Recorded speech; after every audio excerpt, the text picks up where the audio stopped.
start, so give it a Okay. couple seconds. Okay, thank you.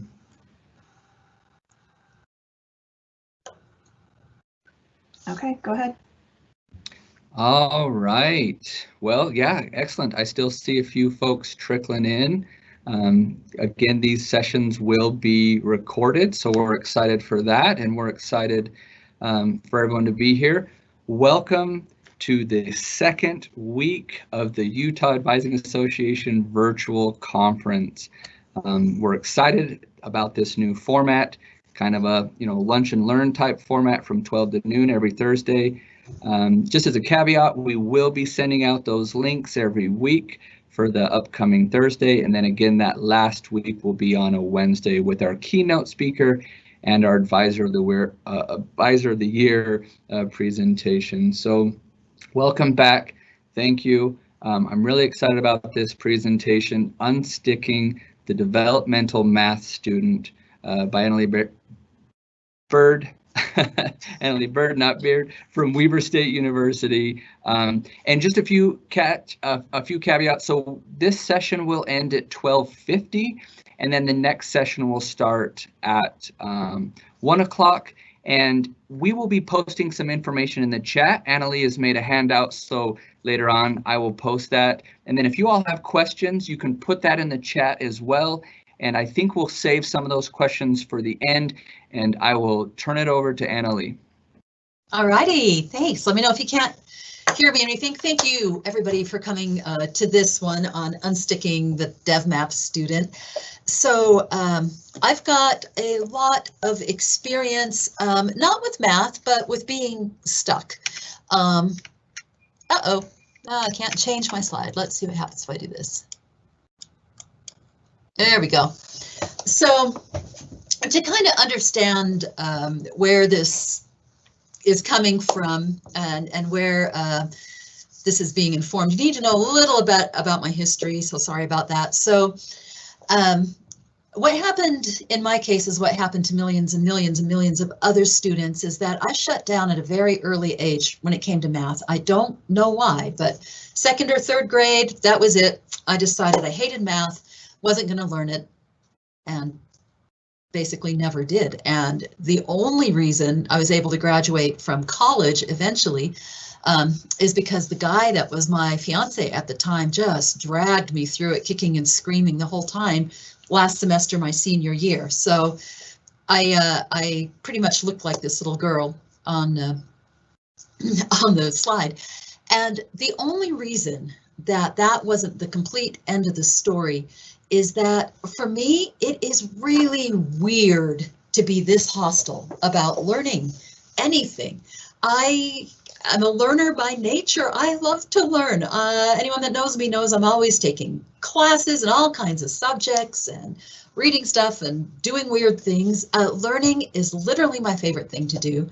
And yet I don't present that when it comes to math. My horrific Hyde ego emerges and I become this terrible, closed-minded, stubborn, awful person. However, it really bugs me that I can't access math, because even though I fight so hard, this is what I think math would bring me if only I could get access to it. The entire universe is literally based in math, and can't imagine what would be more interesting. And so what happens is I always am trying, subconsciously, somewhat consciously, I've got feelers out that, okay, any kind of information that I can find that maybe might be the magic thing that will help me finally get through and learn the math, or any kind of truth I can find that will help me. And then from time to time, I will decide, this is ridiculous that I have this hang up. Surely I should be able to figure out how to get through math. And so I kind of gear up my psyche, and I go and I am prepared to go and slay the math dragon. And off I go on my white horse, And thank you to Vanessa Palmer, the artist who drew this. She's fantastic. So I told her I'd give her a shout out. So anyway, I go to slay the math dragon and I'm all prepared and I've got all the tutorials and the people and the books and a good attitude. And, you know, it never works. I come back cooked each and every time. And so keep trying. Feeler's still out. Fast forward a whole bunch of years and I find myself in Ogden, Utah, and I got to find a job. And kind of humorously, the job I find is here in the Weber State Math Department of all the places on the planet. Obviously, I'm not doing the math. I was the secretary. And while I was in the math department, I saw two things over and over and over. First thing is the faculty. And I fell in love with the faculty. I cannot say enough good things about the Weber State faculty. They are so caring and normal, surprisingly, but they love their students. They go way over the top. They do everything they possibly can to work with the students. And I don't know how much kinder or more dedicated anyone could be. So I loved the faculty. And so I saw them on a daily basis. But the other thing I saw on a daily basis was the students. And the students were not nearly in such good shape. I mean, some were, but day after day, I literally saw a parade of students come through my desk, and so many were just in tears. It was a rare day that somebody wasn't breaking down, but there were tears and angry and just so scared to death that they weren't going to be able to get through their math class and therefore not graduate. And I felt really bad for these students because I was with them, but I didn't feel like I had anything very good to offer them to help them. And I mean, of course, I said all the right things. It's like, oh no, you're going to be fine, and you've got a terrific teacher. And I really did believe that. You've got a terrific teacher, and hey, did you know we had a math lab? And there's all these helps. You can get help, and you can make it through. And I could see that the students didn't believe that. And I didn't really believe it either. And for good reason. If you looked at the research is pretty dismal. A lot of students are not graduating from college because of math. And then also the students' own experience throughout their life. I mean, to get to the college level and still be in developmental math, you've got to have a pretty strong record of failure to even be there. So they really had no reason much to feel positive. However, since I actually was working directly with all these people, I really was trying to learn some things about how I could help myself and how I could help them. And I did pick up some truths. And as I would share these things that I had learned about, you know, actually, have you ever thought of it this way, or thought of this, or done this? I began to break through, I think, some of the barriers. Later on, I moved to the position I'm in now as an advisor. I've taken some classes since then, learned a few more things, and now I don't mind advising the Dev Math students nearly as much. It's so much more positive because I can say, yes, I know, I've been there. I have some things to share, and I love seeing the hope dawn in their eyes. I'm like, I really could do that. That would change things. I know it might work. And even better, of course, is when the student comes back later on. If they come back, like, oh, how's that math class going? They're like, oh my gosh, I'm passing. I don't believe it. I'm going to get through it. I'm going to graduate. And that makes me so happy to hear that. So that's where this presentation is coming from. I hope to share a lot of very practical, concrete help that you can give with your students that will hopefully get them unstuck. So first off, if you do nothing else, please, please, please, please, please, please, please do this. Please validate the student. That does not mean you have to agree with the student, but validate that the truth of their emotions, what they're expressing to you. If you come across an angry, hostile math student or a discouraged one, that they're telling you what is their truth. So I want to give you an example of just what kind of a place these Dev Math students are in.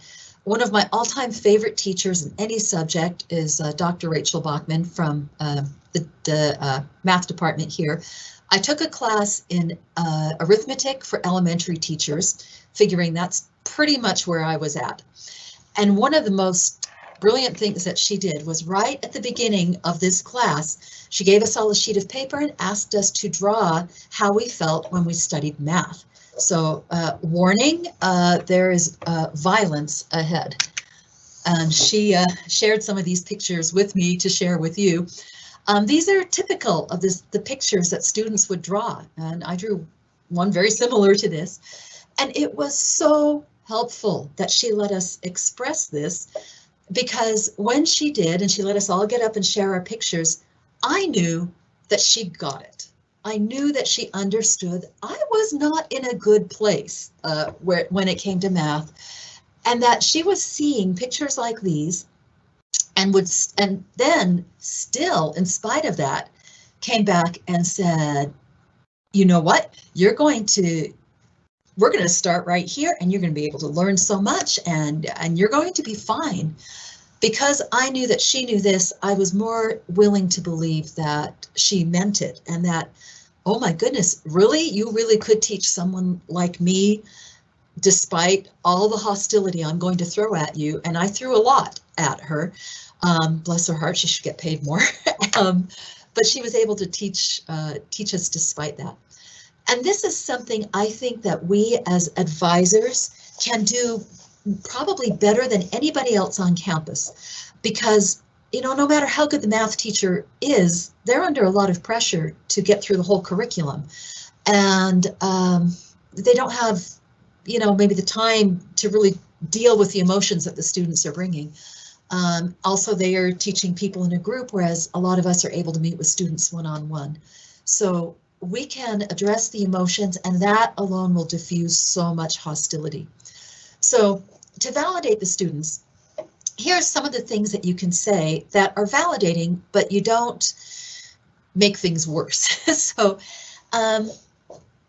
own the student's truth, and then respond with your own, whatever that truth might be. So if you're with the student and also feel that way about math, you can own that and say, oh my goodness, you know, I get it, I have struggled with math. But then follow up with, but I've learned some things that are really helpful, and I think I can get you to a better place. Or if you're a person who, you know, you were okay with math, not your favorite subject, but it wasn't that big of a problem, you got through, you know, you can share that and say, hey, I hear you. I was able to get through math, and here's some of the things that I did that really helped me. Or best of all, if you happen to be a person that actually does love math, share that. You can say, oh, you know, my goodness, I hear this all the time, and it makes me so sad because I really love math. And then share with the student why you love math. That's probably something they haven't heard a lot, and it's extremely helpful to hear that once they understand that you understand this, the place where they're coming from. Anything we can do to lower the fear, lower the hostility is going to be helpful. After validation, I think there's three things that can be extremely useful to share with the student. Some good whys as to why they should take math, some truths about math. All of these came as revelations to me, although there are actually a lot of them, maybe people that don't have my hang up are going, duh, but I didn't know them. And then some practical tools that will empower them. So starting with the whys to take math, because you have to graduate is not a good reason. It's a fact, but any stuck dev math student is going to instantly come back with, well, why? I'm a dance major. Why do I need this? Here are two reasons that resonate with me. The best reasons are the reasons that the student comes up with themselves, but these are some for starters. First, even if they're not going to be using the math per se that they're learning in their classes, they will, we hope, be using their brain. And one of the cool things about math is that it is a very disciplined subject, and it is a hard subject. And to learn it, you actually, as you are tangling with your math and math homework, you are growing synaptic connections in your brain that are literally making you smarter. And that is something that gets students going, oh, I might hate doing my homework, just like I might hate lifting weights, but it really is beneficial, and you're getting smarter in all subjects, not just math, if you're willing to work with math. The second reason that really resonates with me is I like to tell students that, if you hate math and you've still got to take a bunch of it, you really are one of the lucky ones. In my opinion, one of the best life skills that anyone can pick up in college is the skill of being able to really not want to do something at all, rather have your teeth drilled than do your homework in whatever subject, but you're the kind of person that will be able to sit down and do it anyway. If you become that kind of person that can do that, then you are literally the kind of person that can succeed in absolutely anything you want to do. Because all majors, all jobs, parenting, anything, is going to have elements about it that you really don't like. So there's a lot of information out there about grit, about discipline. It's great. I don't know anything that will develop it better than math. So those are a couple of reasons that help me feel I'm still grumbling, but okay, yeah, I suppose it's good. So those are two reasons. So I have 3 truths that I learned about math that made me lower my resistance and feel a little bit better. So here's truth number 1 that I didn't know, and that is pretty obvious. Math is hard, and it was really eye-opening for me to learn that math is hard for everybody. It's hard for the professors. It was hard for Einstein. It isn't just hard for me because I'm not good at it. It's hard for everyone, but it's hard in the same way that learning to play the violin or hiking a big mountain or gaming or anything like that is hard. And it's okay that it's hard, and it's okay to practice, and it's okay to mess up. That means that you're doing it right. You're making mistakes, you are learning. And the thing that's nice about this helpful truth for the students is that, as you're struggling with your homework, be assured your professor is likewise struggling with whatever research that they're doing. And it's helpful to, as you're talking with the students, to ask them about what are some of the things that they enjoy, that they're skilled at. So maybe you're talking to a football player or a dancer or an artist. That probably took a lot of practice to get to the point where they are at. And it's kind of fun to talk to them and say, if you were teaching someone to dance or to draw, and that student that you were teaching is so frustrating, they just can't do it, and they're getting angry and upset and frustrated, what would you say to that student that is trying to learn the thing that you are already good at? And then encourage them to direct some of that positive self-talk back at themselves when they study math, because probably when they started learning to draw or to dance, they probably weren't very good at it, but with practice they became good. And that's something they can identify with and, more importantly, believe. It's like, oh, yeah, it took me forever to learn how to draw a horse, but now I can. So now they know. Second truth is sad, but it's true. There is no magic math fairy. That is depressing, but it's actually a very liberating truth once students will realize this. Not just in math, but for all subjects. A lot of students, and me, I'm an expert procrastinator, and a good procrastination skill is that there's always a better time, obviously, to do this. I can't do my math now because I'm hungry, so obviously it's going to be better after lunch. Well, now I'm sleepy, it'll be better tomorrow, or maybe, it's going to be better in 2 days because then it'll be fresh before the test. And so, or I can't study math because I need to have my books, and I got to have a block of time, and I've got to have all of this. And you would think it would be obvious, but I never once allowed the truth to occur to me that I didn't like doing my math homework. Therefore, there was literally never going to be a time ever that I was going to feel motivated to do my homework. But the way I was behaving was that if feeling unmotivated, I was behaving as though that was a viable reason to therefore not do my homework, because I wasn't motivated, so I shouldn't do my homework. Never once did the magic math fairy of motivation come to bless me with a desire to do my homework. And it's kind of a funny thing, but you can share that with math students. And very often the reaction I get is, yeah, oh yeah. And after that, you can talk to them about, okay, so what are you going to do anyway? So tonight you got to do your homework. You don't want to do it, your homework. What are you going to do anyway? How are you going to sit yourself down in that seat and do the homework? And there's all kinds of tips and techniques that will help to do that. And I'll share some of those in the handout. So sadly, no magic math fairy. The magic math fairy also is really bad about coming to open my mind and pour in sudden math knowledge just before the test that I haven't studied for. She's yet to show up for that either. So she's not a very good fairy. Okay, third truth. Thanks to Dr. Bachman for this one. Going from hard to easy. Like many students, I hate factoring. And part of the reason I hate factoring is because I didn't understand what the point was. It just seemed so tedious and long, and I just wanted to get done with my homework, and doing this was just taking forever. But the reason is going from hard to easy. So it happens that one of my hobbies is making these fancy Ukrainian Easter eggs, and it's a lot of fun. And the comment that I get most often about that is like, wow, I could never do that. There's no way I could draw that. And it's fun because the answer to that is that, oh yeah, no, I know you can't. I can't either. Nobody can possibly draw that.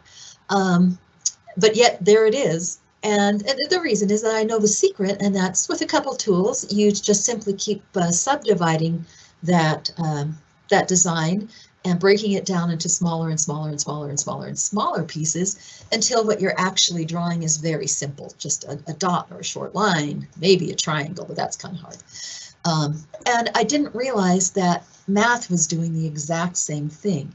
No matter how ferociously difficult the equation is, the whole point is like, oh my gosh, nobody could solve that. So what you do is you do this and you do that and you do that to make the numbers easier, to get rid of the fractions, to make it so easy and easier and easier and easier until even I can solve it. Oh, so that makes me a lot more willing to, you know, have some patience with factoring and other techniques to make it easier. And an excellent question a student could ask a tutor or an instructor is, this seems really complicated to me. I don't know how to go about this. How do I make this easier to solve? That is a much better question to ask than just the question that I usually did ask was, I don't get it, and fix it. And yeah, that question doesn't get you too far. So those are just 3 simple truths. Next are some, I've got 3 tips for empowering the student, and again, there's going to be more on the handouts. Empowerment tip number 1 is, this is one that really will make the students light up. You have to be a little careful how you present it so you don't insult the student, but I didn't know this truth, and that is that math takes practice. You know, why would it take practice? You either know how you do it or you don't, right? Well, I took a class in statistics, and terrifying, but I got an A-, felt like a genius. The teacher made us calculate the standard deviation by hand, and it wasn't too bad. He just gave us a big list of single-digit numbers, like maybe 20, and we had to add up those numbers. I thought, okay, I can do that. You know, I've got fingers to count on. I've got a calculator. I can do that. Except I couldn't. And I was getting the wrong answer, and I'd have to keep going back and re-adding and re-adding. I felt so dumb, like, what is the problem? I can do this. And I confessed to a fellow classmate, like, I am really having trouble. I can't seem to add these numbers. And he's like, I can't either. I don't know what's wrong with me. I keep doing it 4 or 5 times. And finally, some brave soul confessed to the teacher that, hey, we're all having trouble. None of us can seem to add a simple string of numbers. What's the problem? He's like, oh, well, I didn't expect you'd be able to. It takes practice. Like, oh, why? Why would that take practice? We all know how to do this. They're like, oh, no. It takes practice to be able to look at a long string of numbers and come get the right answer out of it. You know, you're not duplicating numbers or forgetting some or doing something silly. Like, oh, and suddenly that made sense to me. It's like, of course it takes practice. In a similar vein, I play the piano, but I play it very badly. Even though I know the notes and I can read music, it doesn't mean I can sit down and play a beautiful concerto. And the reason is I haven't put in the practice. So students identify with the following scenario very, very well. It's like, you know, have you ever worked through a big, hairy, long equation only to come out at the end with the wrong answer? And they're like, oh yeah, that's what we do. Like, right, me too. Well, why is the answer wrong? It's like, I don't know why it's wrong. Did I just make some dumb mistake like this here, 5 + 3 is 15, somewhere early on, and so I got the wrong answer? Or have I really not understood at all how to do the problem? And I don't know where it went wrong. You can eliminate at least half of that problem by practice, and happily the practice that a lot of Dev Math students need are just simple math facts. Easy, just addition, subtraction, multiplication, and division. Multiplication, a lot of us really don't know our times tables, don't want to admit that, but we don't know it very well. And it's such a help to be able to go through this, and you can Google super easy, you know, worksheets, or you can go to Utah Idaho School Supply and get a book on just super easy math problems, and just practice looking at those, seeing it correctly, and putting down the right answer and practicing those math facts. It does a couple very powerful things. It builds a habit of accuracy, so math is much less frustrating because you get far fewer wrong answers. It builds up speed because you can just go 7 times 9 and you're not going, oh yeah, what was that? Or get out the calculator. It's just 7 times 63 is automatically what you write down. So build speed, shortens homework time, very positive. And then I usually encourage students to try and do this, maybe just 20 or 30 seconds worth of problems before they start doing their real math homework. It gives them a nice little happy dopamine jolt of a successful experience with math, and also gets kind of the math mojo going so that they're more prepared to do their actual homework. Students light up with this. They're like, I could really do that, and that would really help. They're like, yeah, it really does help. So this is one I share a lot, and students will come back with very positive responses to this. The second one, empowerment tool, is about time. This is part truth and part a technique you can do. One of the problems with being a human being is confirmation bias. And that is, you know, when you have an opinion about something, your mind automatically gloms on and seizes onto anything that will support the opinion that you already have. And if your opinion is that math is awful and that you hate it, that's where your mind goes, and you are looking for confirmation for that, even if you're not looking consciously. And I used to reason like this. Much of the reasoning was subconscious. It would just, the only thing I would know half the time is that I was furious. And so here's the reasoning. I go to math class. The teacher gets up there and spends the entire class period working through one problem, maybe 2. Because of course they're explaining and they're answering questions and they're going back and they're repeating, you know, doing all the things that a good teacher would do, but it takes about 40 minutes, so 50 minutes. And then the teacher's, okay, great, thanks everybody. Be sure you work all the even problems at the end of the chapter for next time.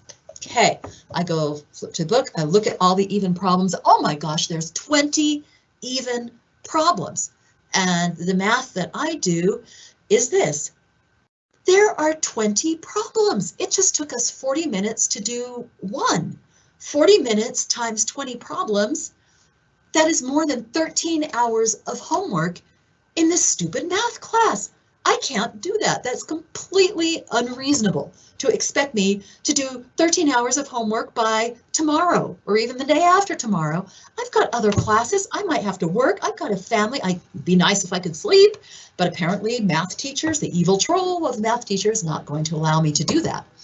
And just getting entirely wound up and furious. And also, since that's what's in my brain, it makes no sense to do my math homework because there isn't time to do that anyway. I had better get everything else done first, and then if by miracle I've got time, you know, maybe the magic math fairy will come and help me do my math homework. And sometimes I would get to the point, okay, I guess I can take a stab at my math homework, and I'd start doing it at horrific attitude coming into it. I'm already angry. And of course I start right off and it doesn't work because I'm not thinking clearly. I've got all kinds of interferences going on in my brain. So I yell for my husband to come and fix the problem, and he takes a look. He's like, oh, okay. And he tries to start to explain this. I don't have time for long explanations. I have just got to get this done.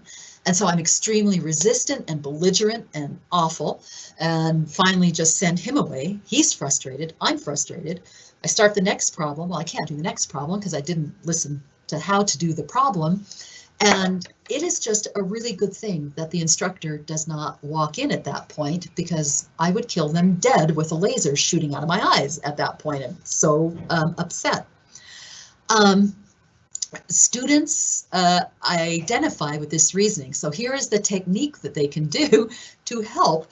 And that is, if they take a look at the homework and they're going, oh my gosh, that's ridiculous, I can't do that. Ask the professor, here's the magic question, how much time do you think each problem is going to take? And the professor will probably come back with something like, oh, yeah, that's not so bad at all. I mean, yeah, the first problem or so might take you 5 minutes. You know, go ahead and take a look at page 6 in your book. It shows you just how to walk through it.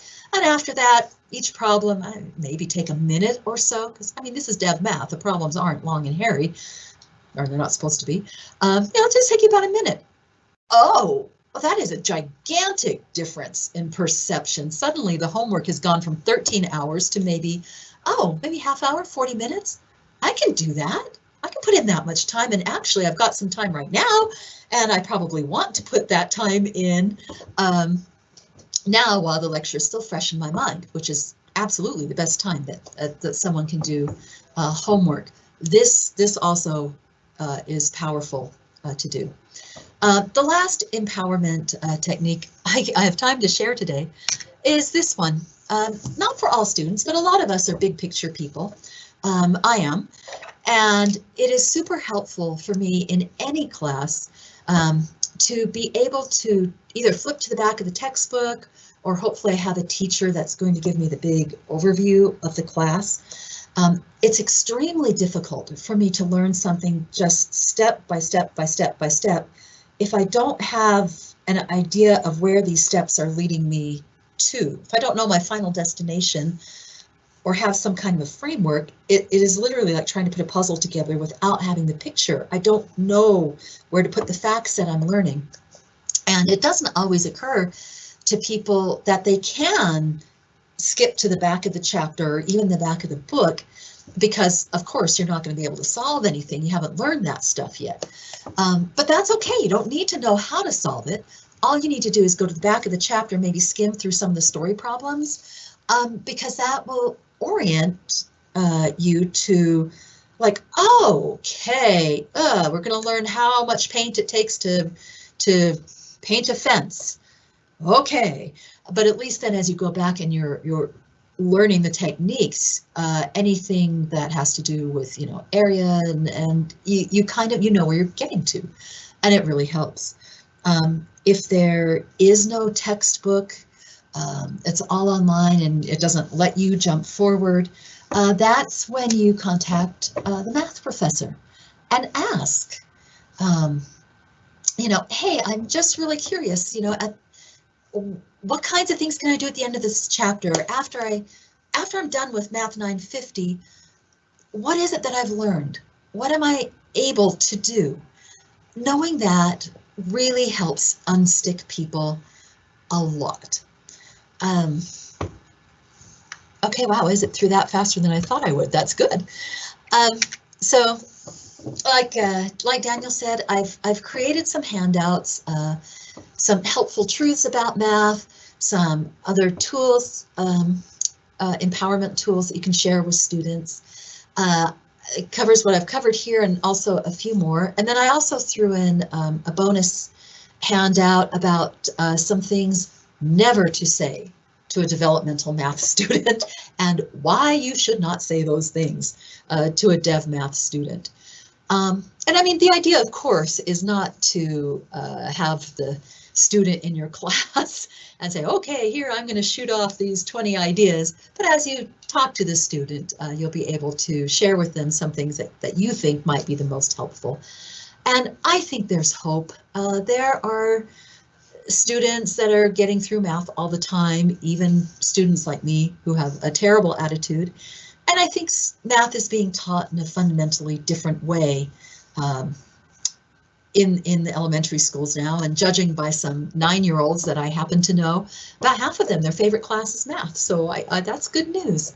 So I definitely think there's hope. So I wish you luck with your Dev Math students. And does anybody have any questions about anything? Yeah, Emily, we have some questions in the chat real quick. Awesome. Here's a good one. What advice would you give to students who you suspect may have a math learning disability? How would you approach that conversation in a way that is sensitive but realistic? Oh, that is such a good question. Sometimes students, they'll often just self-disclose that I think I might have a real disability. I will go back to the practicing the math facts and say, you know, a lot of people think they have a disability, but actually it's just that their math facts are really weak. So, you know, do the practice. And then also, some students actually have dyslexia or other problems. And I saw, you know, I'm not identifying them as, hey, you're the one that I think might have this, but other students might have dyslexia or disabilities. And there really are some things that can be done to help. And, you know, disability services is right down the hall if you think that you might be in that category. So that seems to go down fairly well.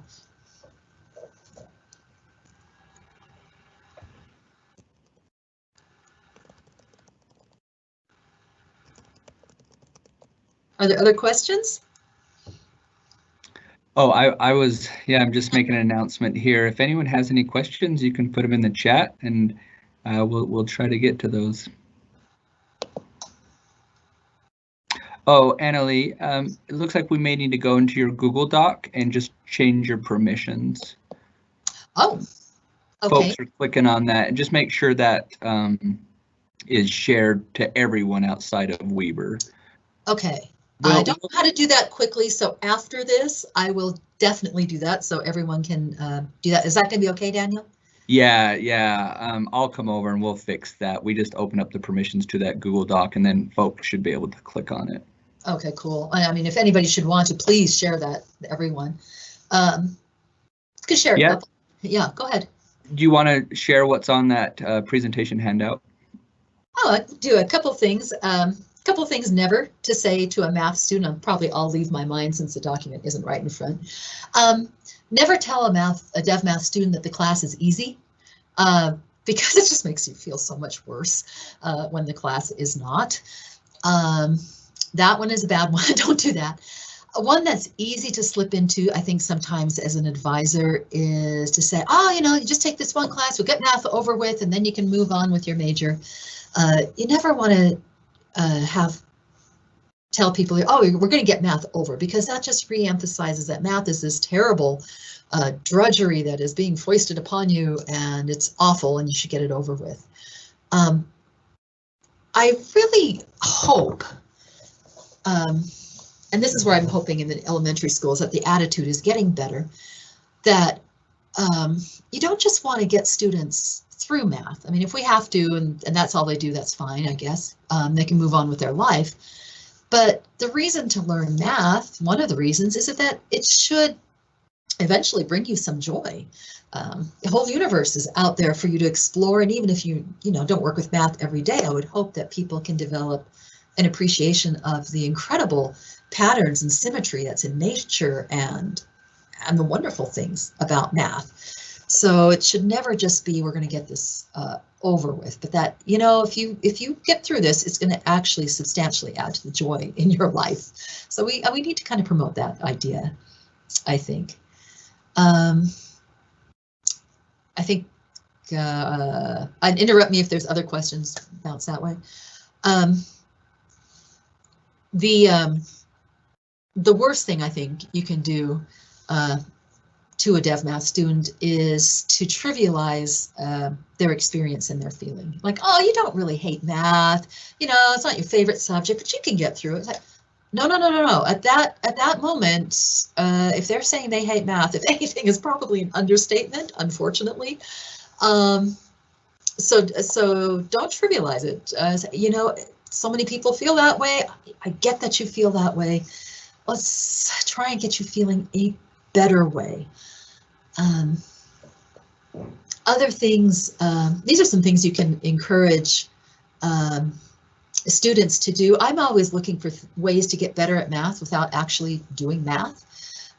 And students light up when they hear that. A couple things they can do. Handwriting is huge. If a student can't tell the difference between their 7s and their 9s, math isn't hard, it's impossible. So handwriting they can do. Celebration is great. And you shouldn't wait for the end of the semester or a good grade on a test or a paper or whatever. Celebrate any time that they feel like they've done something well in the math world. If you went to, you know, the tutoring, awesome, high five, have your mom give you a hug or something. Or if you did some extra study, or maybe you finally did learn the 12 times tables. Oh my goodness, that's huge. You should go have a cupcake or something. But tell the students to celebrate. They're the ones that know when they've made a breakthrough, not the teacher. And that empowers a student that they can take ownership of their success, and they should absolutely celebrate everything good. Annalie, we got a few more questions coming in. Fire away. What experiences have you had with non-traditional students returning to complete their degree and just needing a math class to graduate? What were the student outcomes? Actually, they can be quite good, better actually than the traditional students. There is an article that I reference in the handouts about exactly that. Non-trad students that had a horrible track record that were then successful.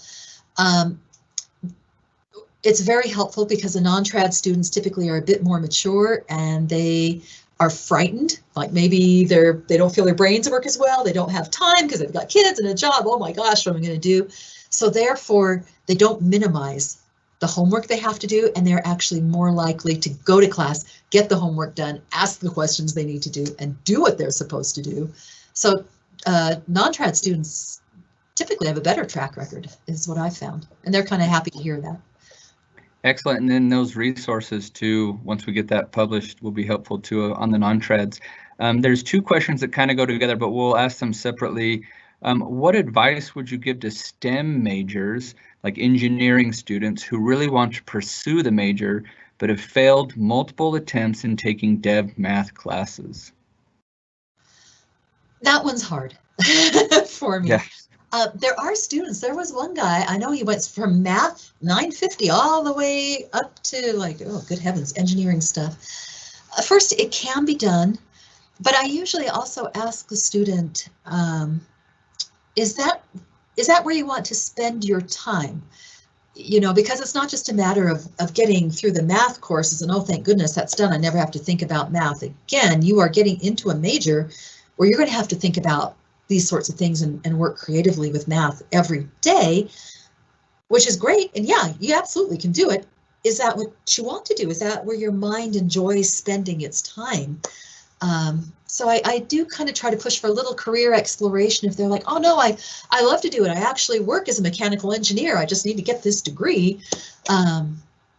Then yes, all the advice I would give to any dev math student and encouragement that sure, you can do it.